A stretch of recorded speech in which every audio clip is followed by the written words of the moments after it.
I just arrived on the first ferry leaving in the morning from the old port of Dubrovnik. This is Locrum Island, a local favorite. The people who live here love to come here to get away from the crowds and all the tourists. It's got a pristine forest that's kept safe, as well as some terrific historic sites. And there's a couple legends that you might be interested to hear as well.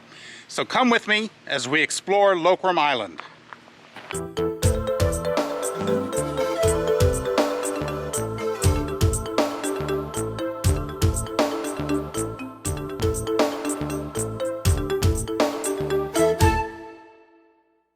It often pays to plan ahead.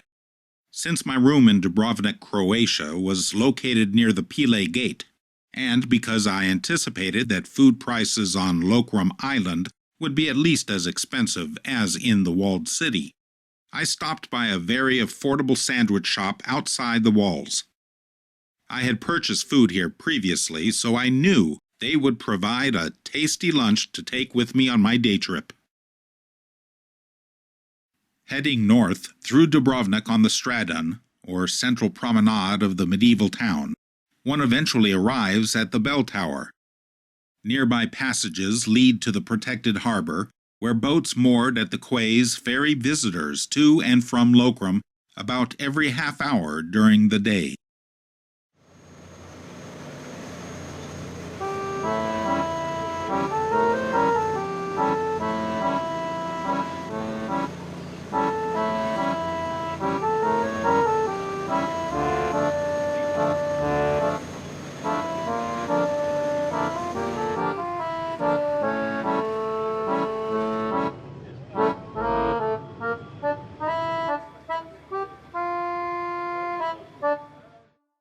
The trip is short, and passengers disembark upon a dock near a tourist center, though the majority choose to go directly up the main path to the middle of the island, where interconnecting trails lead to the island's popular sites, the most prominent of which are the ruins of the ancient Abbey of St. Mary. The earliest mention of this Benedictine monastery is from the year 1023, but there is reason to believe that it may have been founded more than 100 years prior. In either case, the monastery was already in existence when the first legend of the island developed, the legend concerning Richard the Lionheart.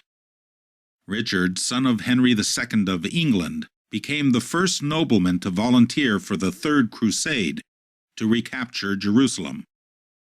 Known for his bravery in battle, he also had a reputation as a devout Catholic, but with a flawed, sinful character. In the battle between flesh and spirit, the flesh often prevailed. Yet he was aware of both his personal sins and the holiness of God, and he would not refrain from acts of penitence. Though an enemy of Islam, even his arch-nemesis the Sultan Saladin respected him. In 1192, a treaty was signed between the two rulers, thus releasing Richard to return to England. But he had gained many enemies from the courts of Europe before and during the Crusade, and they wanted him dead. He was forced to sail up the Adriatic coast in hope of reaching England by a land route through Germany. Along the way, his ship was battered by a storm.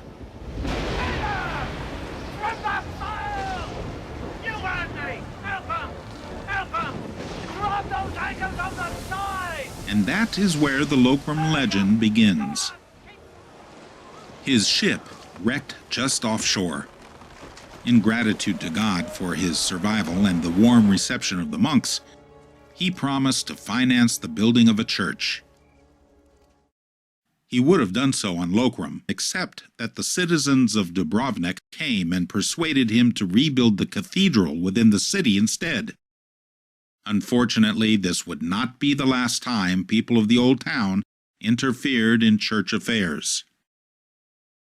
What we see today in Dubrovnik is not Richard's cathedral, which was destroyed by a massive earthquake in the year 1667, but one built on the same site and foundation as that earlier church. The ruins of the Benedictine monastery are substantial and beautiful in their own way. Hired staff see to the upkeep of the extensive gardens, even within the crumbling walls which, in some areas, act as a trellis for the blossoming vines. The name Locrum comes from the Latin word acrumen, meaning sour fruit, because the monks cultivated exotic plants and trees, but it is difficult to ascertain the kind of fruit described. Or, the name may not refer to an edible fruit at all. The Bible uses the word fruit allegorically to describe the end results of one's actions. Our actions, our lives, may bear good or bad fruit, which will ultimately be judged by God. So the name may have foreshadowed what would come at the end of the abbey and monastery. In 1798, the Republic was in need of money, but the Benedictines sent all their money to Italy. This seems to have provoked jealousy. 3 government leaders proposed that the monks be kicked out and the island be sold to 9 Dubrovnik citizens. The monks tried to appeal to Pope Pius VI, but to no avail. International politics were involved. In order to appease Napoleon Bonaparte, whose empire had risen to power, the Pope agreed to the sale. The monks did everything they could to prevent this from happening. They stalled, but eventually they had to leave. They had one final mass in their church here, and then lit candles and in single line circled the island 3 times, pronouncing a curse upon anyone who would take this island for their own pleasure.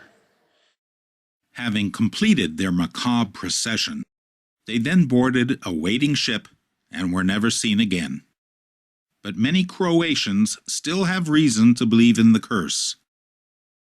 Of the 3 Dubrovnik nobles who suggested the sale, one was murdered by his servant, a second drowned, and the third committed suicide by jumping from the tower of Lovrijenek fortress. The 9 citizens who bought the island were so terrified that they sold the island to a wealthy captain named Tomasevich, who promptly went broke. Locrum then passed into the hands of Archduke Maximilian I and his wife Charlotte of the Habsburg monarchy. They built a manor house, but when he became Emperor of Mexico, he had to leave. Shortly thereafter, he was overthrown and executed by a Mexican firing squad. Charlotte went insane. Maximilian's nephew then inherited the island, and on the first day of his arrival, he drowned when his boat was capsized by a strong wind. And the strange disasters continued. The Habsburgs tried to return the island to the Benedictines, but they refused to accept it. Years passed. Finally, Archduke Francis Ferdinand and his wife Sophia planned to spend the summer of 1914 on the island, but they never arrived. They were assassinated in Sarajevo, thus beginning the First World War. The Habsburg dynasty collapsed. Am I saying that the curse was real? No, I'm not going to go that far. However, I am saying that God takes a dim view of those who persecute his people.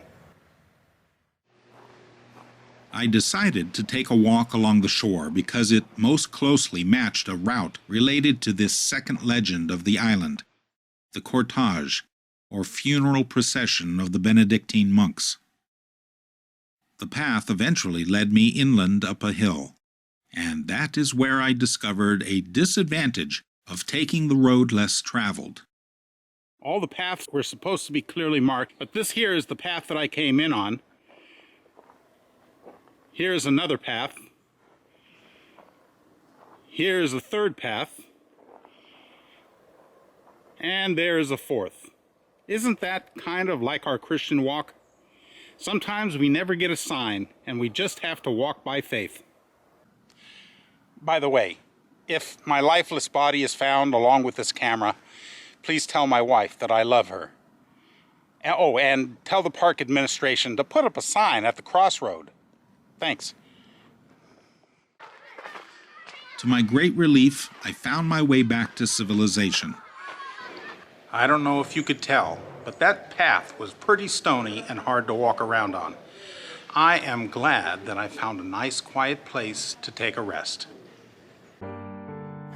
For many visitors, that idyllic spot is a saltwater pond called the Dead Sea. No, not the one in Israel.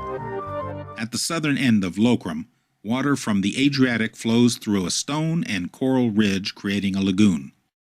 Not only is it a good place to sunbathe or rest in the shade and enjoy refreshments from a food stand, but the lagoon is also open for a revitalizing swim.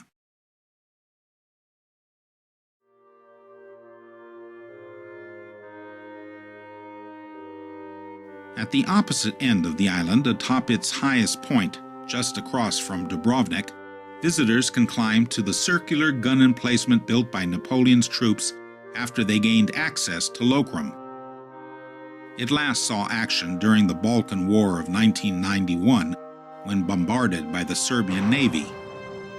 It is worth the climb for the magnificent view of Dubrovnik's walls as seen from the island. And the final attraction on Locrum, which can be explored while returning to the monastery ruins, is the extensive botanical garden. As mentioned before, the Benedictine monks were first to grow foreign plants and trees on the island, but Austrian Archduke Maximilian added to the collection in the mid-19th century for his wife Charlotte, planting many varieties of flora and fauna, including cacti, palm, and eucalyptus trees, which, along with many other exotic varieties, was officially established as a public botanical garden in 1959. Maximilian also brought peacocks to the island.